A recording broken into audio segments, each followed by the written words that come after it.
네. 깜짝이야. 안녕하세요. 서효인입니다. 반갑습니다. 저는 소개해 주신 대로 시를 쓰고 글을 쓰는 사람이고요. 또 출판사에서 일을 하고 있습니다. 들어보셨는지 모르겠는데 민음사라는 출판사에서 편집자로 일하고 있어요. 그래서 여기 지금 책이 굉장히 많은데요. 저 앉아있던 뒤쪽에 보니까 저희 회사에서 나온 책도 몇 권 꽂혀 있더라고요. 여기서 보셔도 좋고요. 출판사를 막론하고 서점에서 좋은 책 있으면 사 보셔도 많은 도움이 될 것 같습니다. 그리고 기본적으로는 시를 씁니다. 시인이라고 소개가 되는 일은 항상 겸연쩍지만요.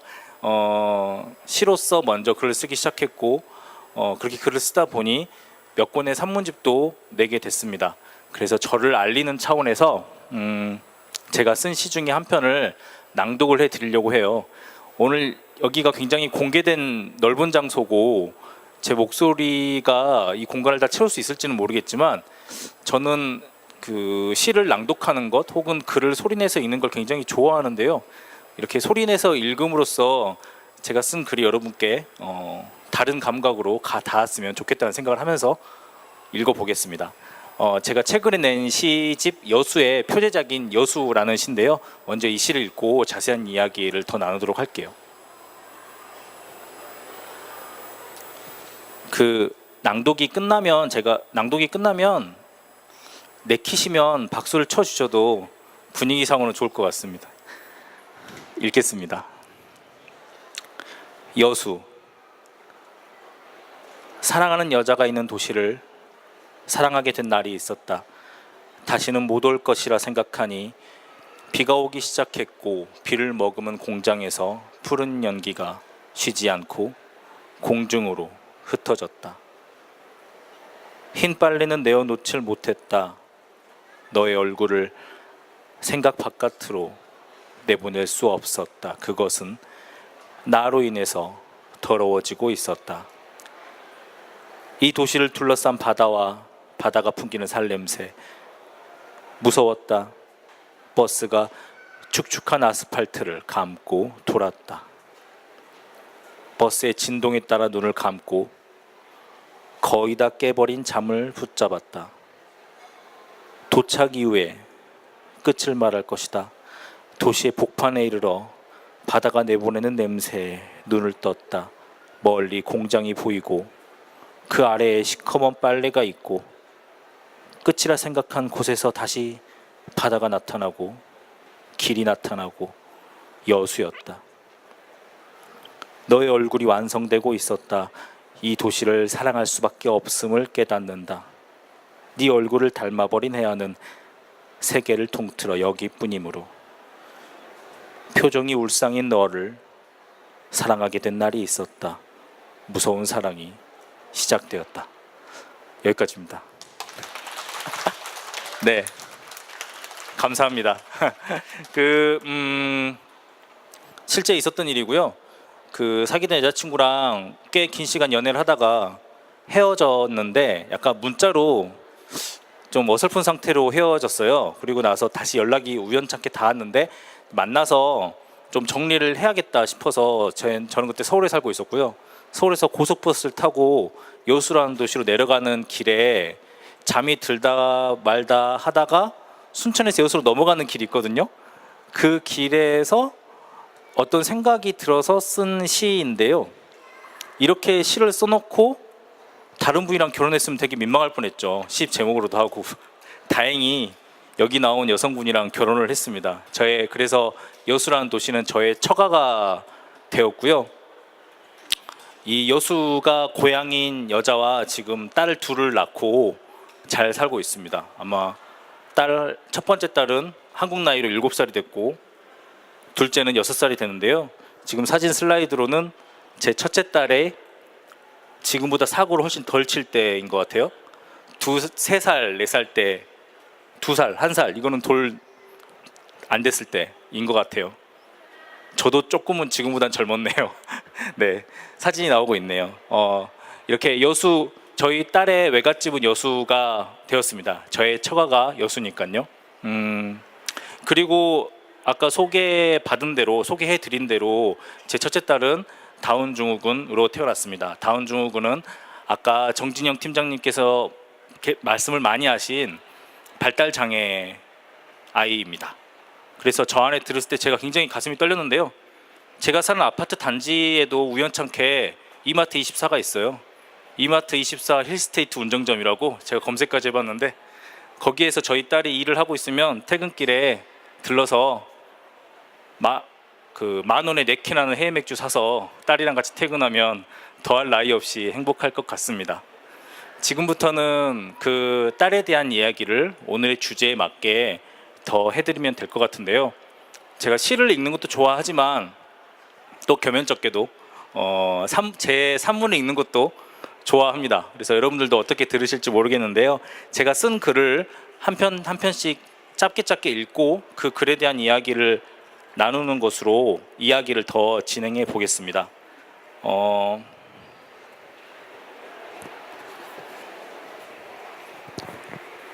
제가 들고 있는 자랐소 우리 딸이라는 책의 한 챕터인데요. 제가 처음으로 저희 딸을 만난 날에 대한 글입니다. 괜찮아, 잘 왔어. 들리지 않아도 될 말이 들리는 경우가 있다. 말이라는 게 참 신통해서 들어야 할 말은 결국 어떤 식으로든 귀에 들어온다. 들리지 않아도 되었지만 결국 듣게 될 말을 나는 꽤나 일찍 들었다. 나는 분명히 들어버린 몇 문장을 애써 듣지 않은 척하려 정적을 끌고 와 그 안에 몸을 옹성구려 숨었다. 볼썽사나운 온갖 종류의 겁이 몸의 외피를 뚫고 들어왔다. 다운 같지? 네, 그런 것 같아요. 생긴 게 그렇지? 얼른 데려가. 얼른. 의사는 경험이 많아 보였고 그의 판단이 틀릴 것 같진 않았다. 아이는 의사의 판단에 따라 분만실을 급히 떠났다. 아이가 그대로 어딘가 떠나버릴 것 같아 몹시 두려웠다.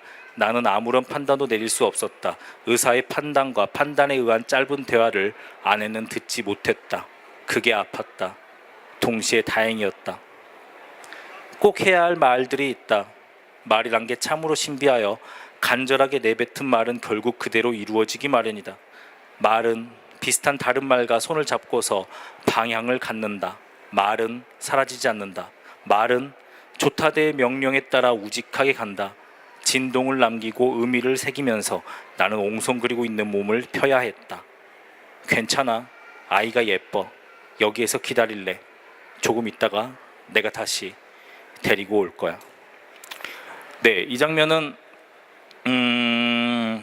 그 분만실에서 제 아내가 아이를 낳았을 당시에 몇 분입니다. 제 아내가 둘째는 정말 빨리 나왔어요. 연년생이라서 그런가 봐요. 그래서 아이 낳는 게 체질인가 싶을 정도였는데, 첫째도 크게 다른 분들 얘기를 들어보니까 상대적으로 진통이나 낫는 것은 남들보다 수월했던 것 같아요. 그래서 저는 같이 있었는데요. 병실에 같이 아이를 봤는데 있었어요. 머리맡에. 근데 생각보다 빠른 시간에 아이가 나와서 내심 기뻐하고 있었는데, 원래 그 드라마나 영화에서 오면 아이가 나오면 그 울음소리가 굉장히 우렁차게 크게 들리잖아요. 근데 아무런 소리가 들리지 않는 거예요.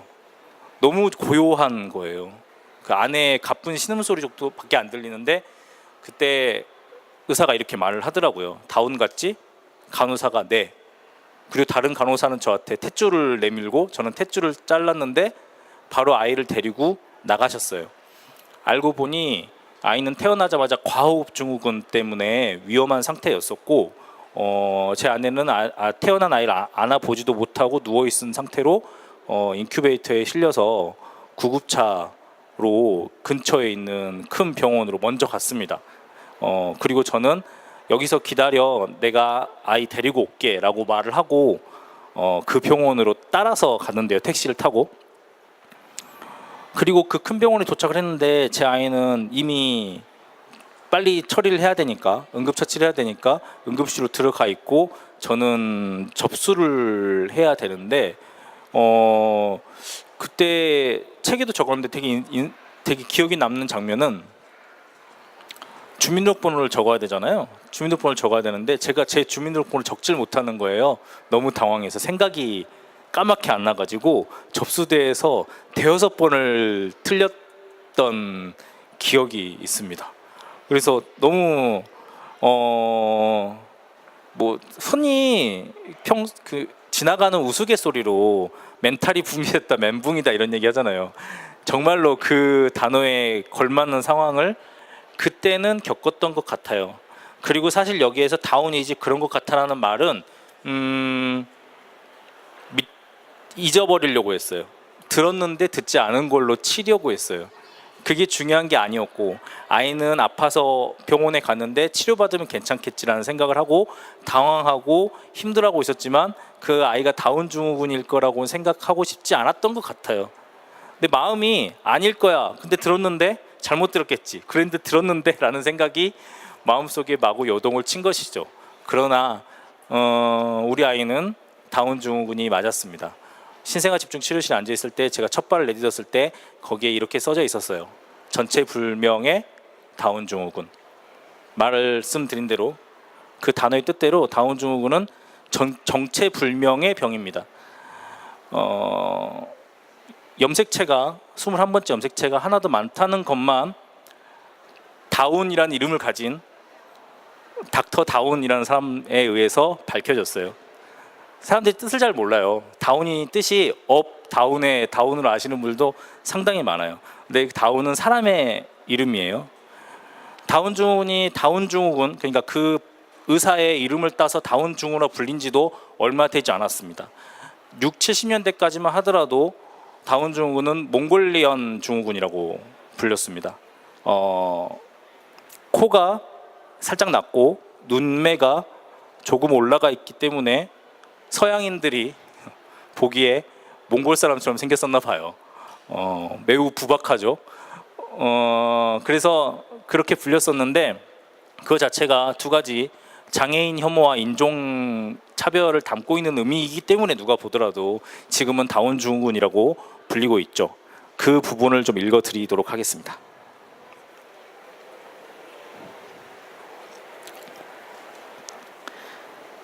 신은 실수하지 않는다. 다운 증후군은 통상 21번째 염색체가 하나 더 많아서 생기는 여러 증상을 의미한다. 증후군이라고 해서 그것이 곧 질병을 뜻하진 않는다. 그러나 질병이라 부를 수밖에 없는 것들을 수반하는 것이 사실이다. 심장 기형, 갑상선 저하 등 신체 전반의 문제를 일으키며 성장 장애와 정신 지체가 일어난다. 염색체 이상의 결정적인 이유는 아직 밝혀진 바가 없다. 산모의 나이가 많을수록 태아가 다운 증후군일 가능성이 높다는 설이 있지만 상대적인 통계일 뿐이지 과학적인 인과관계가 성립되어 있지는 않다. 즉 누군가의 부주의가 아니다. 누군가의 잘못은 더더욱 아니다. 네, 이 말은 이제 꼭 하고 싶은 얘기였는데요. 저희 부부도 그랬고 많은 특히 엄마들이 장애아를 낳으면 내가 무언가를 잘못했기 때문에 내 아이가 장애를 타고난 게 아닌가라고 생각을 많이 하세요. 내가 임신 기간에 뭘 잘못 먹었나, 몸 관리를 잘못했나, 혹은 잘못된 생각을 했나. 저희 어머니 같은 경우는 내가 무슨 죄를 지었나 보다. 그 말을 신기하게도 장모님이랑 어머니랑 같이 하더라고요. 둘이 짜는 줄 알았어요. 근데 제가 알기로 두 분은 뭔가 잘못하실 분이 아니고, 설사 제 주위에 누군가가 저주받을 만한 일을 했다고 하더라도 그게 이 일과는 아무런 상관이 없겠죠. 이거는 항상 있어왔던 일이고요. 10년 전에 20년 전부터도 다운 증후군이든 다른 장애든 그런 친구들은 태어났을 테고, 조선시대 그 전 인류가 시작된, 생명체가 시작됐을 때부터도 당연히 그런 아이는 있어 왔을 거예요. 우리 눈에 보이지 않을 뿐이죠. 제가 여기에 차를 주차를 하고 여기로 걸어오는데 강남 한복판이고 쇼핑센터고 아이들과 즐길 거리가 많은 곳이어서 사람들이 지금도 굉장히 많죠. 다양한 국적의 사람들이 많고 다양한 세대의 사람들이 많은데 그럼에도 불구하고 장애인을 보기는 어렵습니다. 하지만 제가 생각하기에 장애인의 비율이 여기에 있는 뭐 외국인 관광객들의 비율보다 통계적으로 더 적을 거라고는 생각되지 않아요. 장애인들이 이렇게 아직까지도 공공이 이용하는 장소, 많은 사람들이 모이는 장소에 쉽게 나타나지 못하는 이유를 우리는 조금 더 곰곰이 생각해 볼 필요가 있는 것 같습니다. 어쨌든 저는 지금 딱히 종교를 갖고 있지 않지만 신이 있다면 신이 실수할 리가 없잖아요. 신이 어떤 존재를 만들었다면 그 존재를 만든 이유가 있을 거라고 생각합니다. 그런데 우리는 신도 아닌 주제에 어떤 존재에 대해서 누군가의 실수인 양 생각하는 경우가 많은 것 같아요. 그래서 그 실수들이 우리 눈앞에 보이지 않길 바라고, 우리 눈앞에 발달장애나 정신지체 장애인이 보이면 불편해하고 피하고 싶고 하는 것 같습니다. 하지만 신은 실수하지 않기 때문에 그 발달장애인이 이마트 24에서 일을 하면 여러분들은 유통기한이 지난 음식을 거기서 보실 수 없을 겁니다. 하나 더 읽어볼게요.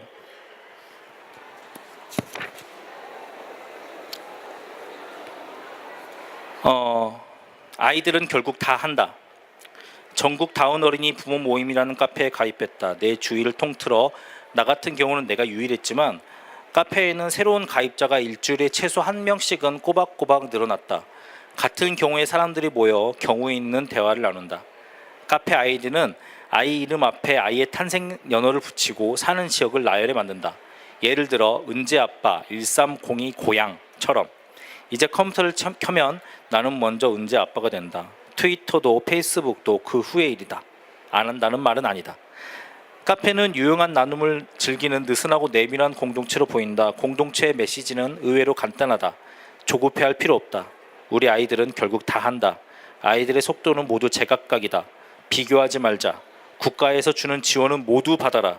어차피 몇 개 안 된다. 가족과 잘 지내라. 주위에 빨리 알려라.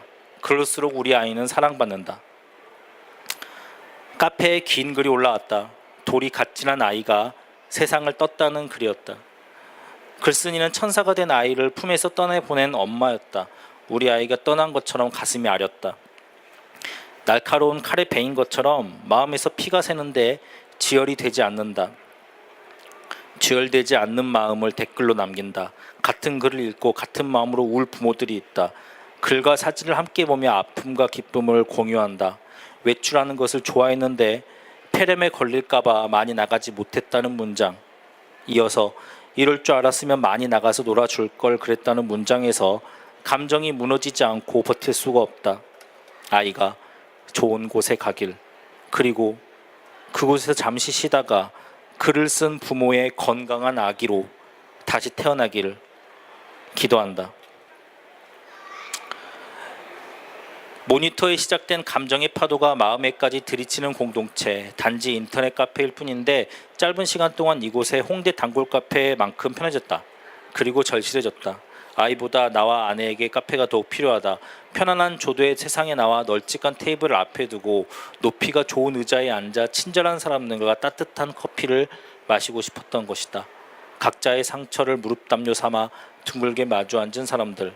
그 사람들 앞에 특별한 염색체들이 있다. 아이들 모두 알고 지낸 친구 같다. 공동체란 그런 거니까. 실제로 다운증후군 모임 카페가 있고 노원 태릉 쪽에 그 다운증후군 협회도 있습니다. 나라에서 만들어준 건 아니고요. 그때 7, 80년대 다운증후군 부모님 몇 분이 자본금을 모아서 만들어서 지금까지 유지가 되고 있는 재단이라고 하고, 저도 아이가 막 태어났을 때 그곳에 도움을 많이 받았습니다. 상암동에 상암동에는 어린이 재활병원 센터가 전국에 유일하게 하나 있습니다. 같은 종류의 병원이 일본에는 2,000개 이상 있다고 합니다. 미국에는 더 많다고 합니다. 유럽에도 당연히 더 많겠죠. 하지만 한국에는 서울 마포구 상암동에 하나 있습니다. 그래서 강남에 살든 저처럼 파주 일산에 살든 혹은 전라도 영광에 살든 경상도 거제도에 살든 재활이 필요한 아이는 그 병원에 와야지 거기에 딱 알맞는 서비스를 받을 수가 있습니다. 큰 병원에는 어린이 재활과가 있는데요. 제가 첫 아이를 어디가 아파서가 아니라 처음에 잘 도와주면 걸음걸이도 좋아져요. 행동들, 발달 사항들이 처음에 잘 도와주면 훨씬 나아질 수 있다고 합니다. 그래서 그 도움을 받기 위해서 접수를 하고 대기를 하는데요. 최소 6개월에서 많게는 1년 6개월 정도 기다립니다. 제 아이는 8개월 정도 기다렸다가 병원 치료를 시작할 수 있었습니다. 그런데 태어난 아이가 이제 돌쟁이다 하면 6개월은 그 아이 인생의 절반이죠. 네, 너무나도 긴 시간이고 우리가 좀 더 예뻐지기 위한 수술 혹은 조금 더 건강해지기 위한 건강한 사람이 보다 더 건강해지기 위한 의료적 시술은 오늘 토요일이니까 제가 지금 병원에 가도 바로 마늘 주스 한 방 맞을 수 있는데 우리 아이들은 그렇지 못한 것이 참으로 안타깝고 아쉬웠었어요. 네, 그런 점도 책에다 제가 쓴 것 같습니다. 근데 그럼에도 불구하고 제 첫째 아이 이름이 은재고 둘째 아이 이름이 은유인데요. 이번 초봄에 일교차가 심했을 때 감기에 걸린 친구는 은유였습니다. 오늘 아침에도 콧물을 여기까지 흘려서 닦아줘야 했던 친구도 은유였어요. 여러 가지로 더 부잡해서 그렇겠지만 더 큰 어린이집을 다닌 이유도 있겠지만 잔병치레가 많은 친구는 둘째고요. 저희 첫째는 굉장히 튼튼해요. 왜인지 모르겠어요. 감기 한번 거의 심하게 걸리지 않고 넘어갈 때가 많습니다. 다운증 친구들은 선천적으로 심장 기형을 타고날 가능성이 아주 큽니다. 그래서 의학이 발달하기 전에는 그 심장 기형 때문에 많은 경우 영아 때 삶을 이어가지 못했다고 해요. 그래서 지금 네이버에 다운증후군이라고 치면 평균 2살 못 넘기고 죽는 경우가 많다 이렇게 써져 있는데 이 모든 정보는 포털사이트에서 얻으면 안 되겠죠. 요즘은 의학이 발달했기 때문에 간단한 심장 수술로 그 고비는 넘길 수가 있습니다. 저희 아이도 마찬가지였고요. 그래서 그런지 태어나서 45일 만에 여기를 이렇게 칼로 째서 수술을 받았는데 저도 그런 수술 받아본 적이 없죠, 당연히. 그래서 그런지 더 튼튼하고 더 인내심 있고 더 침착하고 더 애교 있는 아이로 자라고 있습니다. 이렇게 책을 읽으니까 이 책의 내용이나 어조, 톤이 장애 아이를 낳아서 너무 슬프고 이런 고통이 나에게 있기 때문에 극복해 나가야지라는 어떤 비장한 미로 들리실 수 있겠지만 사실은 그렇지는 않아요. 엊그저께 뉴스에 모 정치인이 장애인의 날의 어떤 기조 발언 때 자기 자녀도 장애인이어서 뭐 이런 일이 있었다라고 하면서 울먹였다고 하는데 저는 제 딸 얘기할 때 울먹일 일이 없습니다. 저는 제 딸이 너무 사랑스럽고요. 어떤 저에게 고난이 닥친다고 하더라도 그거를 울먹이지 않고 그것의 해결 방법을 찾는 게 부모겠죠. 그리고 여기 있는 많은 부모님들이 자기 자식 생각난다고 갑자기 눈물 짓진 않을 거예요. 내가 무엇을 해야 될지 생각하겠죠. 그때만큼 부모님이 굉장히 더 강인해지고 합리적이 되고 계획을 세우는 사람이 되잖아요. 자기 자신에게는 조금 그렇지 않다고 하더라도요. 장애인의 부모나 일반인 아이의 부모나 그 점에 있어서는 모두 똑같다고 생각이 듭니다. 이 책에서는 한 장면만 더 읽어드리려고 합니다.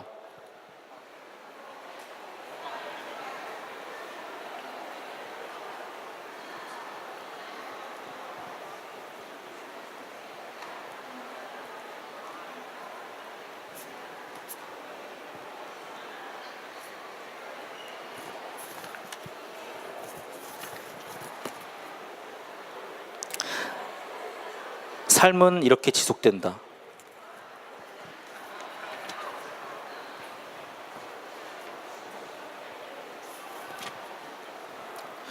은재가 태어날 즈음에 많은 눈이 내렸었는데 올겨울은 은재와 함께여서인지 따뜻한 날들이 계속되었다. 겨울의 변덕이 몇 차례 눈과 바람을 몰고 왔지만 늘 그렇듯 견딜만 했다. 하얀 입김을 내며 집에 들어서면 아내와 딸이 나를 맞아주었다. 주머니 속 손난로처럼 쓰다듬고 만지작거렸다. 겨울이 거의 다 가고 있었다. 새로 이사할 집을 알아보았고 어렵게 구했다. 항상 애쓰며 살아야 한다는 평범한 사실을 어렵사리 받아들이고 있다. 지은 지 얼마 되지 않은 작은 아파트에 들어가게 되었다. 이제 집이 좁다고 불편함을 감수하며 산다고 엄살을 부리지 않아도 된다. 물론 그것도 내 집은 아니지만. 어쩐지 이 나라의 자본주의는 좋은 집에서 살고 싶다는 나 같은 아저씨의 마음을 잘 이용하는 것 같다. 물론 그 마음에는 빛나는 빚이 주렁주렁 매달려 있을 테지만 오르는 전셋값과 터무니없는 주택정책에 화가 나지만 그래서 한숨도 나오지만 삶은 지속될 것이다. 그것이 유일한 희망이자 여럿의 비운일지라도. 네, 감사합니다. 이 챕터에는 저희 딸이 나오지 않는데 이 챕터를 제가 읽어드린 이유는 장애인의 부모도 일반인의 부모와 똑같이 삶을 지속시키며 살아가고 있고 살아가는 게 맞다는 말씀을 드리기 위해서입니다. 장애아도 일반 아이랑 똑같이 숨을 쉬고 똑같은 눈빛으로 세상을 보면서 살아가고 있고 살아가야 한다는 말씀을 드리기 위해서예요. 저는 제가 장애아이를 제 딸이 장애아로 태어났다는 사실을 막 맨 처음 알았을 때는 제 인생이 망한 줄 알았어요. 저희 엄마도 저희 장모님도 그런 줄 알았다고 해요. 하지만 그렇지 않더라고요. 저는 제 딸이 복덩이라는 얘기를 많이 하는데 제 딸을 낳고 나서 제 딸이 복덩이라기보다는 제가 열심히 살아서인지 많은 일들이 예전보다는 잘 풀려왔습니다. 많은 장애인의 부모님들이 장애아를 낳았더라도 각자의 노력에 따라서 일이 잘 풀리고 자기의 삶을 행복하게 꾸려가는 그런 삶이 그들에게도 보장되었으면 좋겠다는 생각이 들고요. 책을 3권 가지고 왔는데요. 지금 자라서 우리 딸은 제가 책을 낸 지 5년 가량 지났어요. 저희 딸이 2살 때 이 책을 썼는데 지금 7살이니까요. 그리고 그때는 어린이집도 안 다니고 있었고 동생은 아내 뱃속에 있었는데 지금 이 친구는 특수학교 유치원에서 선배예요. 동생들도 있더라고요. 그리고 둘째도 어린이집에 다니고 있습니다. 그래서 지금의 어떤 생각들을 말씀드릴 수 있는 챕터를 읽어드리고 싶은데요. 그 전에 이 책에 대한 소개를 해야 될 것 같아요. 이 책은 읽을 것들은 이토록 쌓여가고라는 책입니다. 앞서 읽은 책들은 저의 개인 시집이고 개인 산문집인데요. 이 책은 저 민음사에서 같이 일하는 동료인 박혜진 편집자랑 같이 2명이서 쓴 책이고요. 이렇게 여기는 제가 쓴 것, 그리고 이쪽 페이지는 제 동료인 박혜진 편집자가 쓴 거예요. 그래서 저희 둘이서 한 페이지씩 하루에 하나씩 책을 소개하는 글을 썼습니다. 책을 좋아하시는 분들이라면 이 책을 읽으시면서 내가 무슨 책을 읽어야겠다. 난 이 책 읽었는데 이 사람들은 이렇게 생각하고 있군. 이렇게 가볍게 책에 대한 생각을 더 하실 수 있는 그런 책입니다. 읽어볼게요. 무엇이 우리를 인간이게 하는가? 프리모 레비에 져서 이것이 인간인가? 에서 힌트를 얻었음이 다분해 보이는 제목이다. 무엇이 우리를 인간이게 하는가는 아우슈비츠 못지않은 비관을 바탕으로 이것이 인간인가에 가까운 희망을 찾으려 하는 책이다. 아주 희미하고 희박해 가능성이 없어 보일지라도 그것을 찾는 게 인간이라는 믿음이 우리에게 있기에 오늘도 뭐라도 읽어보는 것일진데 책의 첫 글 이상한 나라의 앨리스는 무사히 할머니가 될 수 있을까에서 상황을 보면 그런 믿음은 쉽게 바수어진다. 토론의 자리에서 맨바닥에 무릎을 꿇은 채 특수학교 건립에 찬성해달라고 호소하는 학부모의 사진을 나도 물론 보았다. 사진의 드라마틱함 때문인지 여론은 순식간에 달아올랐지만 그래서 지금 강서구에 특수학교를 설립하기로 했다는 건지는 잘 모르겠다. 장애인 시설이 들어서면 아파트 값이 떨어진다는 욕망의 명제가 인간이 갖춰야 할 마땅함을 수거해 간다. 은재는 특수학교에 다닌다. 사는 곳 가까이에 특수학교가 있어 무릎 꿇지 않아도 되었다. 이걸 행운이라 말할 수 있을까? 은재가 두 돌이 됐을 때 장애 등급을 받기 위해 병원에 갔다. 혹시나 컨디션이 좋아 낮은 장애 등급을 받을까봐 우리 부부는 긴장했다. 의사 앞에서 말을 더 못하길, 손놀림이 더 둔탁하길 원했다.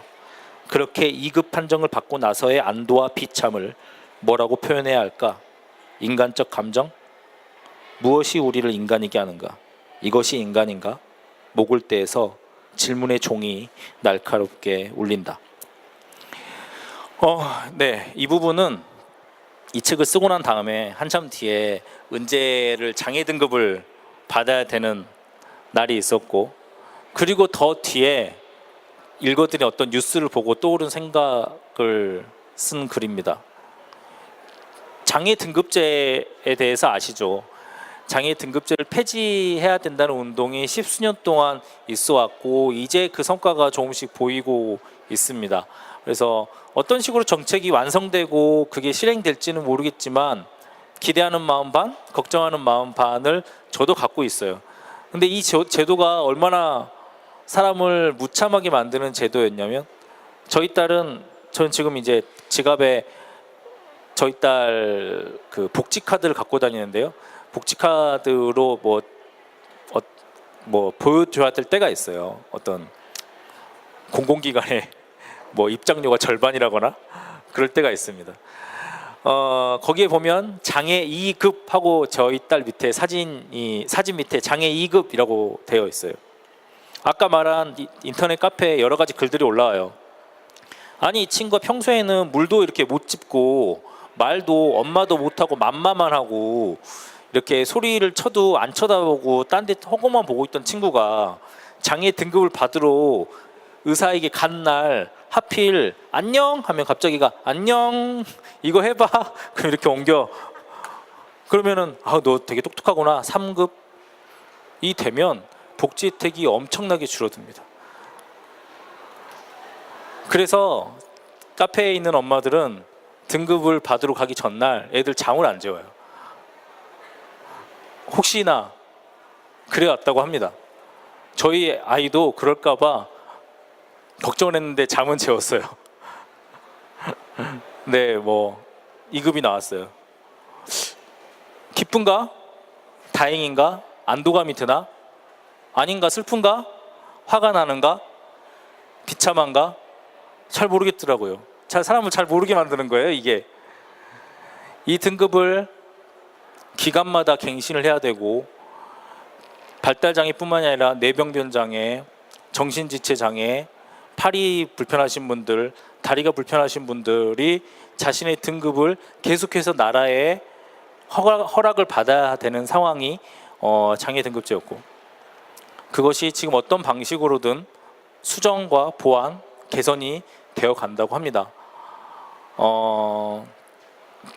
저는 뭐 느끼셨을지 모르겠지만 늘 긍정적이고 낙관적으로 상황을 바라보려고 노력해요. 그래서 삶은 지속되고 있듯이 우리의 나아감, 우리의 진보도 계속 지속될 거라고 생각을 하고, 그 지속됨, 우리의 나아감, 조금 더 인간됨으로써 나아가는 걸음걸이에 지금 모여 계신 여러분들도 함께 할 것이라고 믿는다는 말씀을 전하면서, 네, 오늘 제가 근데 몇 시에 시작했죠? 네, 오늘 이 자리 마칠 수 있을 것 같습니다. 네, 긴 시간 이야기 들어주셔서 감사했습니다. 서윤이었습니다. 감사합니다.